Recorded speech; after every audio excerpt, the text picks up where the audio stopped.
is up, ladies and gentlemen? Khord here.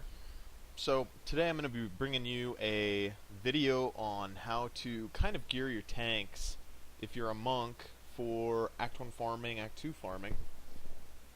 My channel's going to go in kind of a different direction now. Frankly, I've grown pretty weary of Diablo 3's constant grind and lack of actual gear drops or anything else. So what I'm going to do is I'm basically going to level up each character. I'm going to show you guys how to get into Act 1, Act 2 Inferno, the kind of skills that are prominent, that work well. I'm going to play the auction house a little bit, just sit on a bunch of gold and wait for the game to improve a little bit. But I figured there's no reason for you guys not to be able to kind of check things out and see how to continue progressing on your own. The reason I came to this decision is I have spent upwards of 400 hours in the game now, and very rarely do I come across anything that keeps me entertained enough to continue grinding like I have been. I could have killed Diablo a long while ago, and I decided not to, just to kind of keep some endgame for me. That way, there was still, something there that I hadn't done. But yesterday, someone convinced me that I just needed to get it over with and stop banging my head against a wall. So, anyways, guys, this is going to be a monk gear set video. I just wanted to give you guys a little heads up as to what's happening with the channel, things like that. So, for Act 1, obviously, this character has killed Diablo. It is not a requirement to be as heavily overgeared as I am. So what I'm going to recommend to you guys is one, I want you to get used to your skill sets as a tanking monk. If you could watch this for Hell, you could watch this for Nightmare mode. I'm not entirely sure when the abilities come, but I'm pretty sure they're all pretty early. Okay, so let's start with skills here. Deadly Reach with Keen Eye is very important. The reason for that is, even though I don't have a whole lot of armor right now, I think I'm sitting on 6,800 armor, Deadly Reach puts me up over 10,000, which is the threshold kind of mark that you want to hit in order to do pretty much any act. 10,000. So as long as you've got Deadly Reach going and you've got over 10,000 armor, not only are you also hitting further away with this ability, so let's say someone drops Plague or Desecration or Molten, you're able to kind of back out and still swing at them even though they may be standing in it, and you won't be. So, pretty important ability there. Let's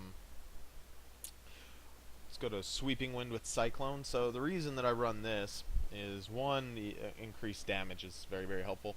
Second, your Cyclones actually build Spirit and create life on hit for you. For some reason, they are considered attached to your stats.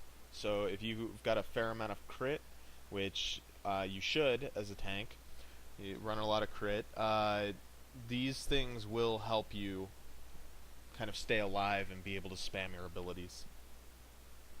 I run Mystic Ally, Earth Ally. He gives you a 10% boost to your vitality, which is great. You get, 10% more life. He also is actually fairly durable. When I was fighting Diablo, he actually could tank for upwards of 10 to 12 seconds, which is easily enough time for a monk to regenerate all of their spirit if they have the correct build. So basically you could spam the Earth Ally, and very rarely was Diablo even swinging at me. She was swinging at my Earth Ally and doing all sorts of weird abilities to him instead. We're running Breath of Heaven here with the 15% damage increase. That's necessary because, frankly, if you're running a tank monk as heavily defensive as I am, you do need the bonus damage. Like I said, this character has killed Diablo. I was only running, I believe it's 16.8k damage. So the whole game is possible with that much damage, as long as you're running this build with enough crit. I run Serenity with the heal attached, plus the, obviously it makes you immune for 3 seconds, which is great. Gives you a little bit of time to kind of do life on hit. It gives you a little bit of time to kind of refresh your abilities if you're getting a little low. And refreshing abilities is going to be key because you're going to be healing yourself even if you're spamming your mantra or other things with excess spirit. Running mantra of healing with the all resistances attached to it. Now, what you guys may want to do in Act 1 and Act 2 is if you're finding you're a little low on armor but your all resists are doing pretty well, you may want to run mantra of evasion with hard target. Giving yourself the extra dodge, giving yourself that 20% extra armor for a little while might be more beneficial. Personally, because my armor's good and my dodge I'm not all too concerned about because I also have a 20% chance to block, I went ahead and just continue running Mantra of Healing Time of Need, which gives you the 20% all resist buff. Alright, on passives, Transcendence. This is something that a lot of monks don't necessarily take into account, but there's two things that you can do with this slot, or at least I have done. I've either run Transcendence or I've run Resolve. If you're taking a lot of damage, you might want to invest into Resolve for a little while. Personally, I found Transcendence to be much more helpful. Basically, all of this crying about monks their abilities not scaling very well is a bunch of nonsense. Transcendence allows your abilities to scale. So, 62 spirit spent, or for each spirit spent you gain 62 life, which means that your heal, because it's 25 spirit, you add 60 per 1 spirit spent on top of your heal. So that's what, 1200 would be 20, so that's 1500 additional healing. So you're actually healing 7500 to 8900 instead of the typical set. And there are other items that will allow you to actually increase that. This, for example, Zokrin's Gaze, gain 27 point life per spirit spent. There's weapons that have this, and there are helmets that have this. So technically, you can get ahead and kind of scale your abilities a little better as you progress by finding those specific weapons. I run Seize the Initiative, pretty much a staple ability for a monk tank. All of your dexterity is turned into armor. So now not only is strength armor, but dexterity is armor. Pretty necessary. One with everything. This is the staple ability. This ability will not change if you are a tank monk. Basically, you pick a resistance, and you attach all resistances to that resistant that you've picked, and it will continue stacking your AR up, which is all resistance. And I wanna tell you guys why armor is so important. 10 armor is equal to 1 AR in equivalent forms. So if you're at 860 AR, that's the equivalent of 8600 armor. 8600 armor is the equivalent of 860 AR. So make sure that you keep that in mind when you're scaling your armor and your all resistances. Let's go ahead and go into here to stats. Now, I mentioned one with everything. That is the staple ability that you really want to pound out, and I'll show you why. Is like these gloves, for example, they have a lot of critical hit.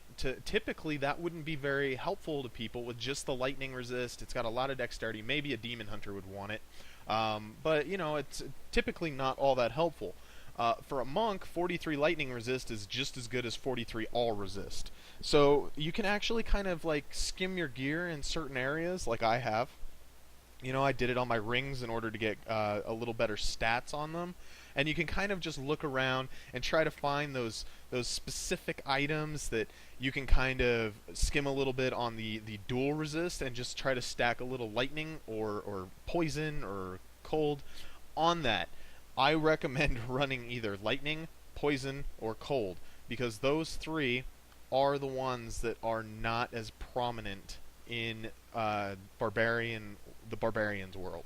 The Barbarian is going to be looking for fire, he's going to be looking for arcane, or he's going to be looking for physical. And because it doesn't matter to us which one we look for, generally cold, lightning, and poison are cheaper. So try to stick within those three and figure out for yourself how the market is looking and which one seems more appropriately priced for you. Alright guys, so this is also a really important part, life on hit. This weapon I happened to find on my wizard while I was farming. It's actually part of the reason I decided to level a monk as my second character. The life on hit is absolutely necessary. I know some people are swearing that it's not. I could not have done Act 4, Act 3 without it. Um, if you can manage to get a weapon with some life on hit, and in fact, if you can manage to get a weapon with life on hit and either critical hit damage or spirit, spirit returns health, um, that would be best. I I would say around 700 life steal is about the prime mark there, as long as you've got decent enough resists. I seem to do okay. I can kill most elite packs in Act 4. I do struggle a little bit with them, but the bosses themselves for beating the game uh, were a joke with the gear I had. So, if you're just looking for a game ender here, this setup is exactly what you need, and you basically skip all the elites and go straight to the bosses and beat the game. Since the elites are so much harder. On that, let's talk about block. Block is very, very important. If you didn't know this, things like fire chains and some affix abilities, they can be blocked. They can't necessarily be dodged or things like that. I believe there's actually... I want to say that block works for a lot of those. But anyways, for raw damage, I mean, block is just amazing. It is just an amazing stat. If you can, this shield is actually really, really terrible, and I'll tell you why. The stats are great. The stats I would love to have on a shield with about 300 more armor and about 4 to 6% more block chance. You can see that it's at 12%. That's pretty low. And if I had a 16 to 18% chance to block on my shield, I'd be sitting at almost, I'd be sitting over 25% chance to block on top of, as you can see right here, almost 35% dodge chance. And that's a lot of mitigation, because every time you block, you're blocking 3,700 to 4,700 damage. Most things aren't going to hit you that hard. I think the hardest I got hit is maybe in the 7,000 range, and that was by a pretty tough monster. There are a couple things like the hammer fists that you're just not going to be able to tank at all, even with 10,000 armor, and I'll show you here, 1,043 resist. So I was sitting on 10,500 armor and 1,043 resist. That thing still hit me for 21,000. I don't know what's up with that, but there's just some things you're not going to be able to take hits from. Anyways, that's kind of a basic overview of what you want to be looking at. I almost forgot. Critical hit chance. This is very important to a monk. Not necessarily critical hit damage. That'll scale your abilities, sure. If you put, actually, I can give you a nice example of this. Critical hit chance is important because all of your abilities basically proc off of crit, like Cyclone. Actually, in this build that I'm running, it's just Cyclone, but Cyclone is incredibly important. And critical hit actually does increase your damage by quite a bit, even though it doesn't show it. But I want to show you, if you manage to find, let's say, a 7,000 or a 700 life on hit weapon without having to put a socket in it or something. Let's check this out real quick. So let's say you've already got 700 hit on life, and then you've got this empty socket. This is just 70% crit damage. All right, we're at 13,632. Just 70% crit hit damage boosted it up almost 3,000 damage. 3,000. So when you're looking to kind of scale your monk forward in damage, not only can you look for better resists on items, you can look for better dexterity, and then on these items, just start attaching critical hit damage to it, much like any other class, really, and you'll see a huge scale in your ability. You activate like 18,000 damage there. And that's just from one gem. You remove it, there goes the 3,000 damage. But anyways, so if you're looking to scale your monk after a certain amount of time, I would recommend over 30% crit. You're going to need around 20 to 25% block in order to get through some of the later acts. You're going to want to be sitting on about natural 800 AR when you hit later acts, and you're going to be wanting to sit around 6,000-7,000 armor. For Act 1, you're going to be actually, it might just be easier while I'm doing this. Act 1, you're going to want about 4,000 armor to be comfortable. This is to farm it. And you're going to want about 500 AR. You can do it with as low as, I believe, 8,000 damage. And that right there will basically allow you to farm the act without too much issue. This is unbuffed before your mantras or anything. So with this kind of stats, I would actually run hard target like we talked about earlier to get a little boost to dodge, get a little boost to your armor. Um, when you're wanting to look to head into Act 2, you're probably going to want to sit around, I would say, we'll say 5,000 armor would probably be okay. Um, I would recommend 650, 700 AR, and we'll say to kill Belial, you're probably going to need about 13,000 damage with what you're running here. Actually, that's probably buffed. You could probably do it buffed at 13,000, so 15% of 13,000 is what? Like 2,050. So, look for about 10,000 damage. And the reason that Belial's kind of a little stiff that way is his enrage is a little ridiculous, and those meteors will still wreck you if you stand in too many of them. You could probably get around it and sit through the enrage timer for a little while. I believe I did, in fact. But it does get a little rough, and this will just make your life a little easier. When you get into Act 3, Act 3 is a little finicky right now. The damage is a little screwy. I don't know what's going on with it. But you're going to want exactly what my stats are now. If you want to farm Act 3 comfortably, or at all really, you're going to need a minimum of my stats. I still get killed by some affixes in there. It's not always a whole lot of fun. And frankly, if you can manage it, get to 1,000 AR unbuffed, so you can run your mantra of evasion for that act. If you can get to 1,000 AR in Act 3 and then run Mantra of Evasion with a 50% dodge, and then you've got a 25% or so chance to block, you'll probably be farming it pretty easily. Personally, it's not very effective for me. All the monsters have, 1.5 million health, and there's 3 or 4 of them, and frankly, the damage that I have right now isn't enough to make it fluent. I can beat the game. I can't necessarily farm the acts quickly. I can farm Act 1, Act 2 fairly fast, but that's, kind of what I wanted to make you guys aware of, is how to do that. With these stats, you can beat the game, though. Alright, guys, I think I went over everything. If you have any questions, make sure that you ask me in the description. I try to get everything out. I may have missed something. I feel like I missed something, but hopefully not. Hopefully that's enough information to get those tanking monks out of those ruts and kind of go, okay, I've got focus. I know what I need to do.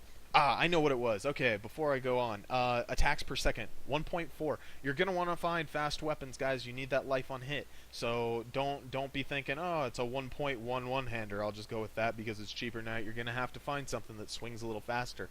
You're gonna want, the heaven's hands. You're gonna want, the fist weapons that are 1.4. You're gonna want daggers that are 1.5. You're gonna want swords that are 1.4. You might be able to get away with using an axe that's 1.3. Or a spear that's 1.3. You just have to kind of gauge how comfortable you're going to feel. I feel safer with faster weapons with life on hit, and that's just the simple truth of it.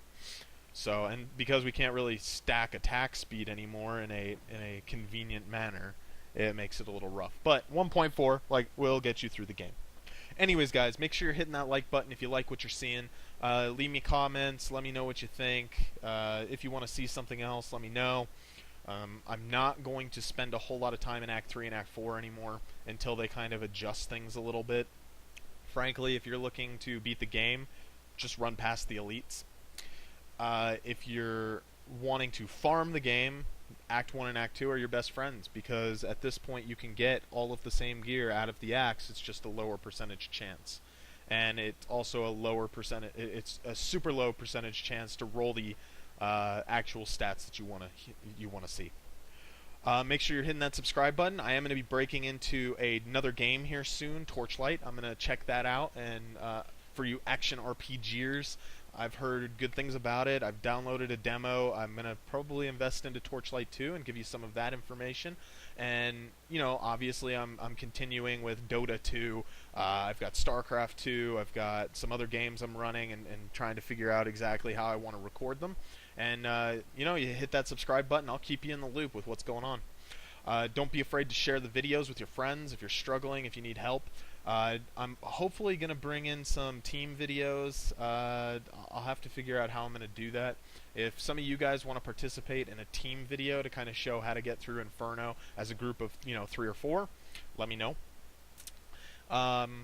Yeah, so I'll see you guys at the next video. Once again, don't be afraid to ask questions, leave comments, and don't I can't stress it enough, guys. I really try to get back to you on the forums. So, let me know what's going on with you guys so I can make appropriate videos for you. Anyways, guys, I will see you at the next video. Khord out.